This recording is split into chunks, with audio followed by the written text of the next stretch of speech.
안녕하세요. 고정근의 쑥쑥경제 고정근입니다. 오늘은 제가 시골에 와 있어서 제가 스크랩 기사를 보면서 말씀을 드리도록 하겠습니다. 우선 먼저 G7 정상회담 소식입니다. G7 정상회담을 마친 바이든 대통령은 나토 정상회담을 했습니다. G7 정상회담 선언문에서도 공동 성명에서도 가장 중요한 핵심 내용이 대중봉쇄 정책입니다. 중국의 경제 제재와 중국의 신장 위구르 인권 문제, 대만 해협 문제 등을 언급 성명에 포함함으로써 G7 국가들의 대중봉쇄 정책을 일관되게 천명했습니다. 이어서 나토 정상회담에서도 나토와 쿼드 국가의 연합 훈련을 태평양 상에서 개최해서 대중 포위망을 군사적인 면에서도 완성을 하고자 하는 그런 공동 합의를 보았습니다. 그래서 이제 중국을 겨냥한 중국의 군사적 도전에 대해서 새로운 나토의 전략을 수립할 것이다. 그런 보도가 나왔습니다. 종래 나토라고 하는 것이 생긴 이유가 공산주의 종주국 소련의 팽창 야욕을 저지하기 위해서 유럽으로의 공산권의 팽창을 저지하기 위해서 생긴 것인데, 이번에 이제 공산주의 국가 중국의 팽창 야욕을 저지하기 위해서 나토와 쿼드가 함께 군사훈련을 한다는 것이 큰 의의로 부각이 되고 있습니다. 그런 가운데 우리 대한민국 정부는 다시 정상회담이 끝난 지도 바로 엊그제인데 14일 정부는 이렇게 발표를 했습니다. 중국을 이번 G7 성명은 특정국을 겨냥한 것이 아니다. 심지어는 군사보훈행에서 우리는 사인도 하지 않았다. 이런 또 해명을 내놓으면서 한국의 중국 눈치 보기가 너무 과도한 것 아니냐. 이런 지적들이 나오고 있습니다. 벌써 G7 정상회담에 참여하기 전부터 왕이 중국의 외교부장이 우리 정용 외교장관에게 전화를 걸어서 1시간여 동안 거의 협박조에 가까운 미국의 장단에 놀아나지 말라, 이런 아주 저속하고 비저속한 그런 언어로 협박을 해서 우리 국민들을 분노케 했습니다만, 다시 G7 회담을 마치고 돌아와서 이렇게 또 변명을 늘어놓고 있는 우리 문재인 정부에 대해서 많은 언론이나 이런 데서 질타를 가하고 있는 모습이 보입니다. 그런 가운데 또 한 가지 넌센스가 하나 드러났습니다. 이게 넌센스가 뭐냐면은 G7 정상회담에서 사진이 이제 G7 정상과 플러스 이번에 네 나라의 정상이 초대를 받았습니다. 한국과 인도와 호주, 그리고 권역별로 아프리카권을 대표하는 남아프리카 공화국 대통령이 초대를 받았는데, 남아프리카 공화국을 제외함으로써 우리나라 문재인 대통령이 앞줄에 원래 남아프리카 공화국이 이제 대통령은 왼쪽에 서 있었고 쭉 앞에 5분이 서 있었는데, 남아프리카 공화국을 제외함으로써 마치 문재인 대통령이 가운데 선 것처럼 이렇게 청와대에서 보도자료를 청와대 홈페이지에 올려서 우리의 위상이 이렇게 올라섰다, 이런 얘기를 했다고 합니다. 많은 언론이 질타를 가하자 바로 이제 수정을 했습니다만은, 이 국내 행사도 아니고 G7 정상회담, 확대 정상회담의 국제적인 사진을 이렇게 조작하는 이런 문제가 생겼습니다. 정말 놀라운 일이 아닐 수 없습니다. 어떻게 이런 일을 벌이는 것이 우리나라의 청와대입니다. 정말 청와대의 그 수준에 대해서, 한심한 것에 대해서 모든 언론이 지금 한결같이 질타를 하고 있는 그런 모습입니다. 그 다음에 이번에 또 한 가지 중요한 주 하나가 G7 정상회담에서 지금에서 이제 밝혀진 건데, 북한 문제, 죄송합니다. 북한 문제에 대해서 언급을 했는데, 북한 문제에 관해서 한미 정상회담 공동성명에는 없던 북한의 핵 문제를 언급했습니다. 핵 문제에 관해서 완전히 검증 가능한 불가역적인 그런 핵폐기가 있어야 한다 하는, 소위 말하는 CBID죠.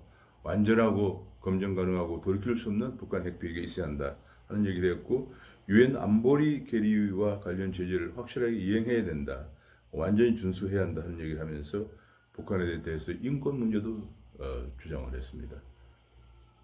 그러니까 이번 G7 정상회담에서 얼마나 대북 문제를 중시하고 있는가 하는 것을 바이든 행정부가 그리고 G7 정상이 중시하고 있는가를 보여주었습니다. 그런데 우리 문재인 대통령은 바로 G7 정상회담을 확대 정상회담을 마치고 이웃나라 오스트리아를 방문했는데, 오스트리아에서 이런 발표를 했습니다. 북한이 동의하면은 백신 공급을 적극적으로 추진할 것이다 라고 했습니다. 지금 대한민국에도 백신이 없어가지고 지금 난리를 피고 있고요. 얼마 전까지도 지금 현재도 이 순간에도 아스트라제네카 백신이 약 50만 명분이 부족하다, 뭐 이런 얘기들이 나오고 있는 속에서도 역시 또 틈만 나면 중국과 북한을 생각하는 이런 모습을 여전히 해외 공식 방문 중에서, 해외 외교 활동 중에서도 보여주고 있습니다. 아니, 오스트리아에 가서 또 북한 얘기를 하고 있습니다. 문재인 정부의 종북 친중 성향은 뭐 도저히 어떻게 할 수가 없는, 고쳐질 수 없는 고질병이 아닌가 생각이 됩니다. 물론 우리가 중국이나 북한 문제를 가볍게 생각할 수는 없습니다. 중국에 우리나라 기업들이 약 28,000여 개가 나와 있고 750억 달러의 우리나라 기업들의 투자가 이루어지고 있습니다. 그래서 중국을 사실상 중국이 그걸 이제 무기를 해서 우리나라를 협박하고 있는 것인데, 사실은, 그리고 우리나라 수출이 약 25% 정도가 중국으로 가고 있는 그런 상황입니다. 그래서 우리나라 경제가 타격을 입을 것은 분명하지만은, 그렇다고 해서 이렇게까지 저자세로 나오면은 계속 우리가 중국에 업수위 여김을 당하는 것을 면할 수가 없다는, 그런 우리가 대책이 필요하다는 생각입니다. 정말 지난번에 중국의 대통령이 중국 방문 시에도 대통령께서 내분이 2번 정도만 공식 식사를 초대받고 나머지는 혼밥을 했다는 보도가 나오고, 또 우리 동행했던 기자들이 폭행을 당하는 사건이 발생하는 일이 있었습니다. 그 외에도 왕이 외교부장이라든지 중국의 고위관료들의 대한민국을 업수 여기는 발언들이 계속 나오는데도 한국은 침묵을 해오니까 계속 이런 일이 발생하는 거예요. 이것이 이제 저는 시작에 불과하다 생각합니다. 그리고 이제는 좀 더 당당해질 필요가 있다. 호주의 수출의 대중 수출 비중의 40%를 차지하고 있는데도 불구하고, 호주는 지금 중국에 점점 압박해오는 중국의 그 압박에서 벗어나기 위해서 입법 조치를 하고 있는 그런 상황이고, 이번에 코드에도 당당히 참여하고 있고요. 그렇습니다. 정말 그리고 북한 문제도 우리가 여러 가지 다시 한번 생각해 봐야 될 그런 상황입니다. 이런 가운데서 제가 걱정하는 바는 계속 이렇게 한미 정상회담에 이어서 G7 확대 정상회담에 마저도 중국과 북한을 생각해서 공동성명의 잉크도 마르기 전에 변명을 하는 이런 쪽으로 나오면은, 잘못하면 서방 선진국들이 한국을 패싱할 가능성도 있다. 한국을 패싱되면은 한국이 한미일 동맹에 의존하고 있는데, 한미일 동맹에서 만약에 소외가 된다는 이런 문제가 발생하면 우리는 바로 그냥 중국과 북한에, 중국의 거대한 팽창 자유과 핵과 미사일을 가지고 있는 북한에 예속될 수밖에 없는 그런 상황이라는 것을, 엄중한 상황을 인식해야 될 것으로 생각이 됩니다. 우리가 지금 생각해보면 구한반에도 결국은 국제정세에 돌아가는 것을 제대로 파악하지 못하고 정말 국내에서 대원군과 민비의 그 혼란스러운 싸움만 벌이다가 일본의 식민지가 된 적이 있습니다. 이런 전체를 다시는 밟아서는 안 되겠습니다. 이것이 이제 주 아침에 언론에 보도된 그 G7 정상회담 회의와 관련된 그런 뒷소식입니다. 다소 우리 청와대의 그 불필요한, 우리는 서명도 하지 않았다, 우리는 특정 국가, 중국을 겨냥했다는 게 확실한데도 불구하고 특정 국가를 겨냥한 게 아니다는 변명이라든지, 혹은 또 바로 이웃나라 오스트리아를 방문해서 거기서도 북한 얘기를 하고 있는 문재인 대통령 보면서 많은 국민들은 또 많은 또 언론들이 벌써 질타를 가고 있는 그런 모습이고, 또 그런 가운데 또 사진까지, 국제 정상회담의 사진까지 조작해서 청와대에 올렸다가 여러 언론들의 질타를 받고 수정하는 총극을 이게 뭐 어떻게 웃지 못할 총극입니다. 이게 바로 우리 정부의 현재 수준이 아닌가 싶습니다.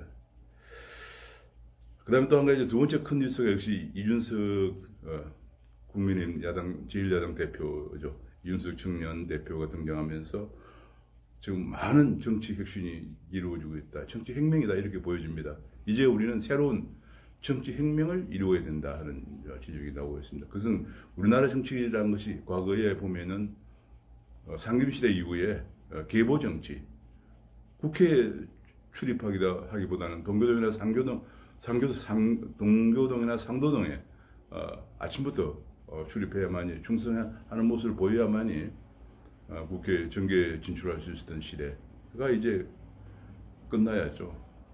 그렇게 해서 아무리 무능하고 아무리 실력이 없어도 그냥 계보 보수에게 충성만 하면 국회에 진출해서 삼류 정치라는 소리를 듣던 우리 정치 문화를 바꿔야죠. 그 다음에 그렇게 계보를 유지하려고 하다 보니까 엄청난 정치 자금이 필요해서 항상 정치 자금 문제가 뒤따라왔는데 이번에 이준석 대표가 선거운동 기간 동안에 3천만 원만 쓰고 1억 5천만 원 후원금이 모였는데 1억 2천만 원은 당에 나머지 1억 2천만 원은 당에 혼납한다는 보도가 신선하게 다가옵니다. 게다가 또 요즘은 또 팬덤 정치, 지금 뭐 문파, 대깨문, 조국소대 등등 국민의 여론과는 아랑곳 없이 팬덤에 의지해서 하는 정치. 게다가 586, 요즘은 꼰86이라고 합니다. 꼰대 586이라고 그래서 586들의 아나무인격인 과거 386대 그 운동권 시절의 생각을 전혀 버리지 않고 지금 우리가 문 대통령이 해외에 나가서마저도 친중 종북 사고를 버리지 못하는 가장 큰 이유가 과거 386, 지금 586의 친중 종북 생각 때문에 그렇죠. 그런 것들에 대해서 이제 완전히 이제는 팬덤 정치를 끝내야죠. 정말 자유민주주의를 완전히 붕괴시키고 있는 팬덤 정치. 과거에 와 더불어서 과거의 계보 정치. 이제는 그런 시대를 끝내고 새로운 정치 혁명을 이룰 때가 됐다는 생각인데, 그런 한 가지 제가 늘 걱정했던 것 중 하나가 역시 36세는 젊기 때문에 전문성이 부족합니다. 지금 우리는 뭐 정치, 경제, 사회, 문화, 외교, 국방, 뭐 안보, 교육, 뭐 심지어는 환경, 뭐 페미니즘 뭐 등등 할 것 없이 굉장히 많은 분야의 전문성이 필요한데, 이제 남은 한 9개월 정도 남은 대선을 앞두고 이준석 대표 체제가 혹시 한두 번이라도 큰 실수를 하게 되면, 정책에 대해 실수를 하게 되면 바로 국민의힘의 지지율이 떨어지고 주면서 대선에 큰 영향을 줄 수도 있다는 우려가 사실 걱정이 많이 됐는데, 그래서 많은 전문가들을 등용해서 활용해야 된다. 당내에도 전문가를 활용해야 된다. 그런데 그런 생각을 해봤는데 이준석 대표가 정말 거기에 걸맞게 이런 얘기를 했습니다. 내년 6월에 있는 지방선거는 시험을 통과해서 하는 사람만 출마시키겠다. 얼마나 신선합니까? 계보 정치 끝내고 그냥 지방 토도 안 된다. 여러 가지 정치, 경제, 사회, 문화에 관해서 알고 있는 시험을 통과한 사람만, 그것도 서너 번 실기와 면접 등 공개 경쟁을 시험을 통과해야 된다. 저는 이런 것들이 우리나라 정치 문화에 새로운 지평을 열 것으로 생각합니다. 과거에 독일이라는 데가, 독일도 처음에는 우리나라처럼 그랬어요. 그러다가 독일의 젊고 신선한 능력 있는 독일의 정당법이 바뀌었습니다. 정당법이 바뀌면서 젊고 신선한 훌륭한 그 능력 있는 정치인들이 대거 입문하게 되면서 독일의 오늘날 정치 체제가 능력 있고 깨끗한 정치제가 정립되었다는 독일에서 유학한 동료들의 얘기를 들은 적이 있습니다.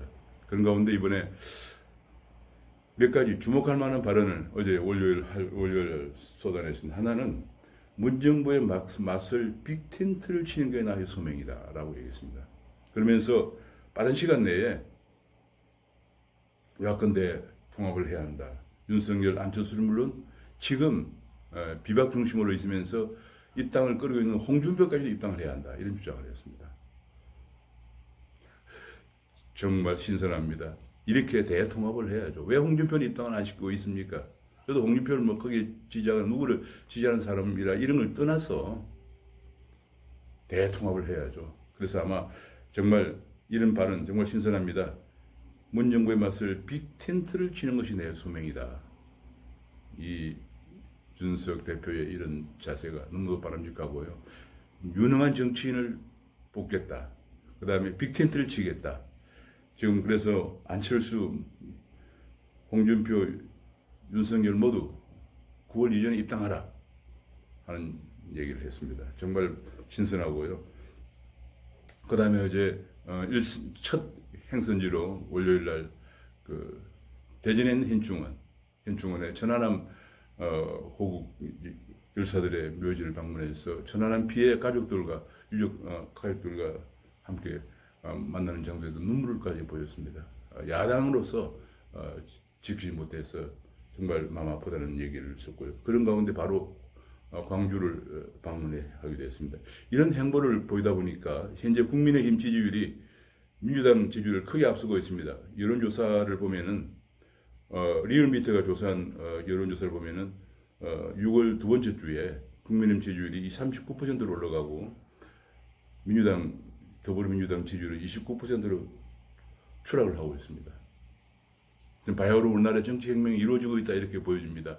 이제는 586을 완전히 갈아엎는 판을 바꿔야 되는 그 시대가 도래했다는 것이 오늘 아침에 여러 신문들의 보도고 굉장히 반가운 소식이라는 생각이 듭니다. 이제 우리 정치 문화도 삼류라는 소리를 들어서는 안 되죠. 정치가 삼류면 국민이 언제나 삼류 대우를 받게 되는 겁니다. 정치가 인류가 되면 우리 국민들도 인류 대우를 받게 됩니다. 자, 그 다음에 또 한 가지 중요한 것 중 하나가 이준석의 경제관입니다. 김정은식 경제민주화는 안 된다라고 얘기했습니다. 자유와 경쟁이 중요하다. 자유와 경쟁, 분배도 경쟁을 통해서 해야 된다. 공정한 경쟁을 통해서 이루어진 것은 독점이라도 문제가 없다. 뭐 이런 얘기까지 했어요. 아마 그래서 제가 보기에는 이런 경제관들을 정말 신선하다고 생각합니다. 이거야말로 시장경제, 자유시장경제, 이제 경제관입니다. 흔히들 김종인 퀴즈가 되면 어떡하나 그런 부분도 또 걱정을 했는데 한마디로 그냥 불식을 했습니다. 김정은식 경제민주화는 안 된다라고 분명히 얘기를 했습니다. 정말 여러 가지 면에서 신선한데 전문성만 좀 보완하면은 많은 전문가들 등록해서 전문성만 보완하면은 됩니다. 그 영국에서 데이비드 캐머런이 41살에 당수가 되고 44살에 집권을 했죠. 집권해서 정말 영국의 신선한 바람을 불러일으켰는데 데이비드 캐머런이 바로 이런 스타일이죠. 데이비드 캐머런이 제일 먼저 한 것이 뭐냐면 2010년에 집권하고 2011년에 런던 테크시티라는 걸 만들었습니다. 런던 테크시티라고 하는 것은 거기는 완전히 프리, 규제가 없는 도시를 만들었어요.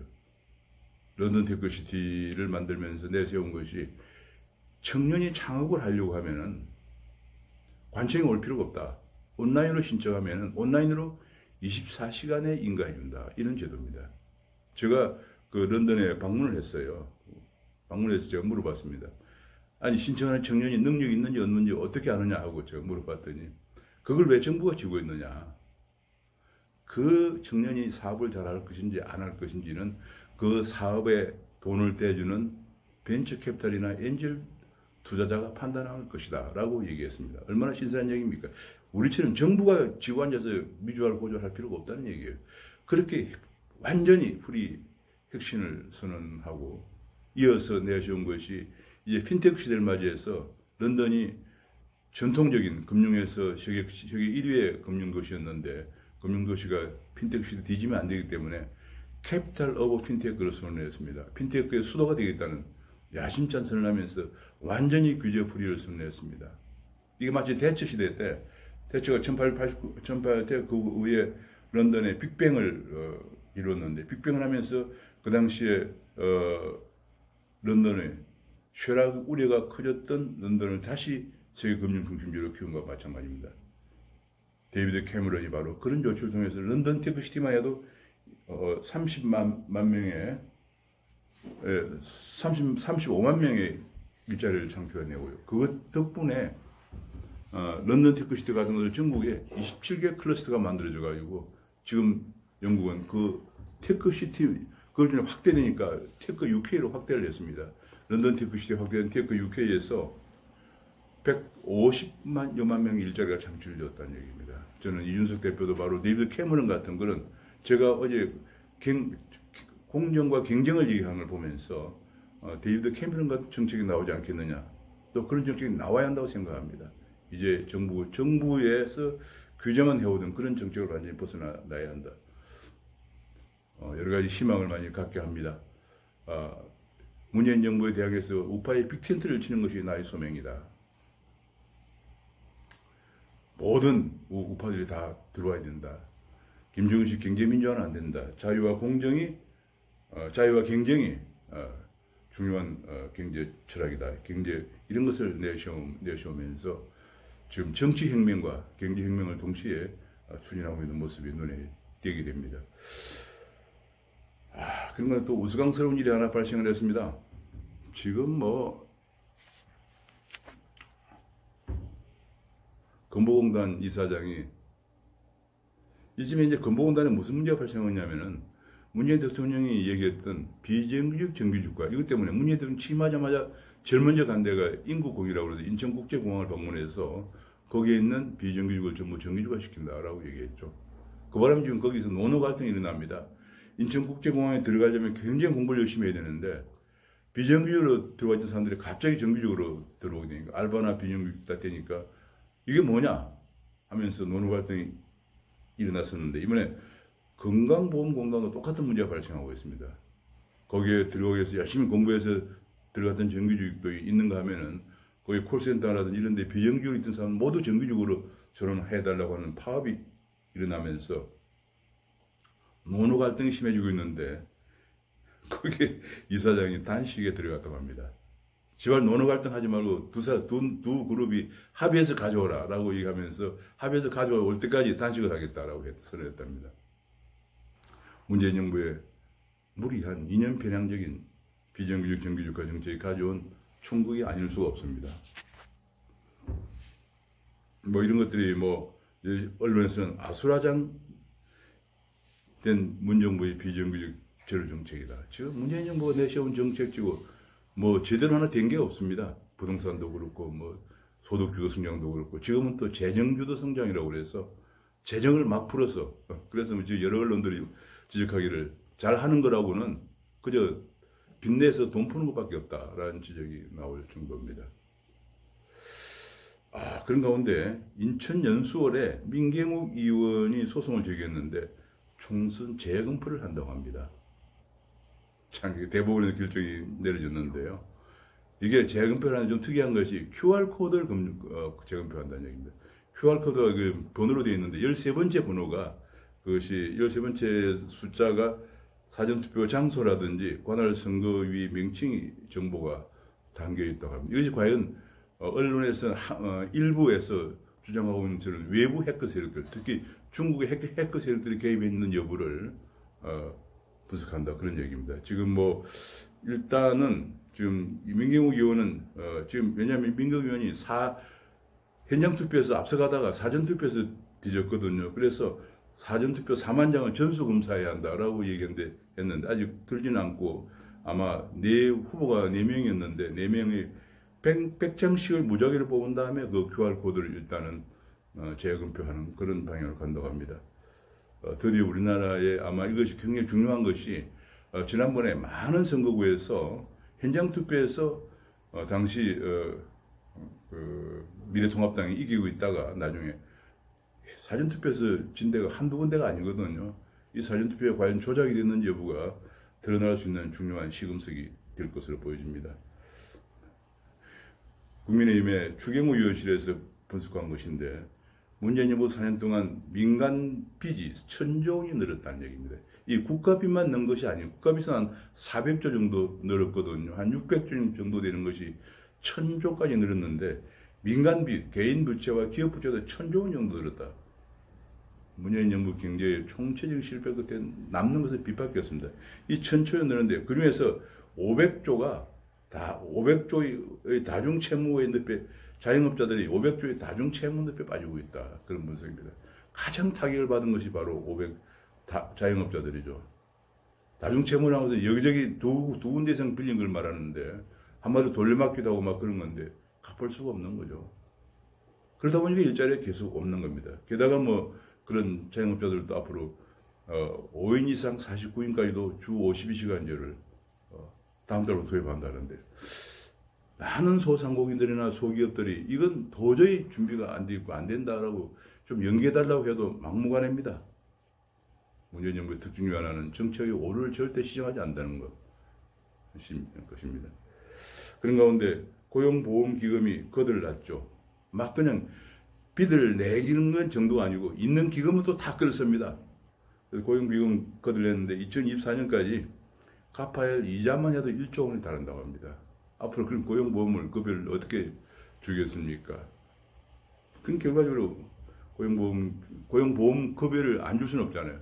그러면 또 이제 우리 젊은 지금 2030 후대들이 세금을 해서 그걸 줘야 되는데 지금 직장도 없고 집도 못 사고 있는 2030들 어떻게 세금 내서 국민연금도 주고 고용보험도 주고 노인도 보유 지금 왜냐하면 노인 장기요양보험도 고갈되었거든요.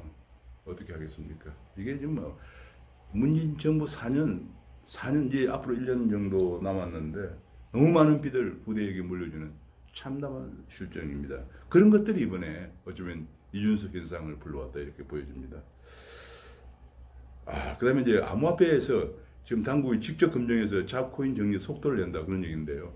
지금 이번에 업비트에서 25개의 유의 종목을 선정하고 5개를 원화거래를 중지하는 그런 발표를 했습니다. 그러면서 가격이 급락을 했는데 이걸 계기로 해서 금융위원회가 금융정보 분석을 통해서 여러 거래소에 대해서 그런 코인 정리할 명단을 제출하라고 한 것으로 보도가 되었습니다만 그러나 이제 금융당국은 정리하는 것은 아니고 참고하고 분석하기 위한 것이다라고 얘기했습니다만 아마도 이렇게 되면서 많은 그 김치 코인들, 한국에서 만든 코인들이 상장 폐지되지 않겠느냐 하는 그런 전망이 나오고 있기 때문에 투자자들은 유의를 해야 될 것으로 생각이 됩니다. 그런 가운데 이번에 그 아침에 코인 가격이 많이 올랐습니다. 지금 보니까 아침에 제가 코인마켓캡을 보니까 벌써 비트코인 가격이 드디어 4만 달러를 회복했어요. 한때 4만 5천까지 떨어졌다가 지금 4만 달러를 회복했습니다. 그 회복의 가장 큰 것이 지금 뭐 엘살바도르 같은 데서 비트코인을 법정 통화로 채택했다 그런 것도 있지만은 중요한 변수 중 하나가 일론 머스크의 얘기입니다. 일론 머스크가 다시 테슬라에 판매하는데 비트코인을 받을 수 있다라고 발언하면서 갑자기 오르기 시작했습니다. 근데 이런 걸 두고 이제 테슬라의 그 일론 머스크를 약간 뭐 정신이 그냥 좌충우돌하는 얼치기 정도로 생각하는 우리나라 보도도 있습니다. 그렇지 않습니다. 제가 일론 머스크를 면밀히 보면 굉장히 머리가 명석한 사람이에요. 왜냐하면 비트코인을 받겠다고 했을 때는 그때 비트코인이 올라갈 때입니다. 그리고 비트코인을 더 이상 안 받겠다고 할 때는 비트코인 가격이 하락할 때예요. 하락으로 반전할 때입니다. 그리고 다시 비트코인 가격이 올라가는 추세로 반전하자 지금 다시 받겠다고 한 거거든요. 이게 아주 기업의 수익을 극대화하기 위해서 굉장히 면밀한 전망하에서 하고 있다 이렇게 보여집니다. 그러다 보니까 이제 사실 많은 개인 투자자들은 가격 전망을 하기 힘들거든요. 그러니까 비트코인에 투자하는 사람들은 일론 머스크를 추정 매수 매도하는 현상이 벌어지면서 그저께 일론 머스크가 비트코인을 다시 받는 걸 재개하겠다고 하자 바로 4만 달러를 돌파했습니다. 정말 대단하다고 볼 수가 없고요. 우리나라에서도 지금 그에 힘입어서 지금 비트코인 가격이 크게 올라갔습니다. 지금 올라가고 있고요. 지금 제가 우리나라의 업비트에 등재되는 코인을 보니까 우리나라에서도 드디어 4,582만까지 올라갔습니다. 4,582만까지 올라갔어요. 역시 이제 비트코인이 다시 반등세로 접어드는 것이 확연히 보이는데 중요한 것은 오늘의 6월 15일, 16일 이틀 동안 열리는 미국 FOMC 한국 시간으로는 미국 시간은 6월 15일이니까 오늘 저녁부터 되겠고요. 오늘 저녁부터 열리는 미국의 FOMC가 굉장히 주목이 됩니다. 미국 FOMC가 아마도 이번에 미국의 물가 상승률이 5%를 넘어서면서 양적 완화 축소와 금리 인상을 논의할 것으로 보여집니다. 그래서 일각에서는 지금 미국의 국채금리가 드디어 2%를 넘어섰다는 보도가 나왔어요. 대체로 미국 국채금리가 1.6%를 넘었으면 긴축을 해야 한다는 그런 분석이 일반적으로 나오고 있는 가운데 미국 국채가 20%를 넘어서면서 지금 넘어섰다 그런 얘기가 나오고요.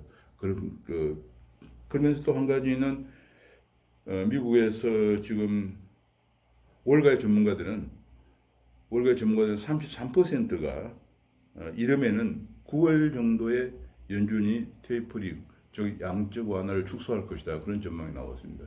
그러니까 본래 연준이 예상했던 것도 2022년이나 2023년이었는데 그보다 빨리 연준의 월가의 33% 정도가 9월에 테이퍼링을 시작할 것이다.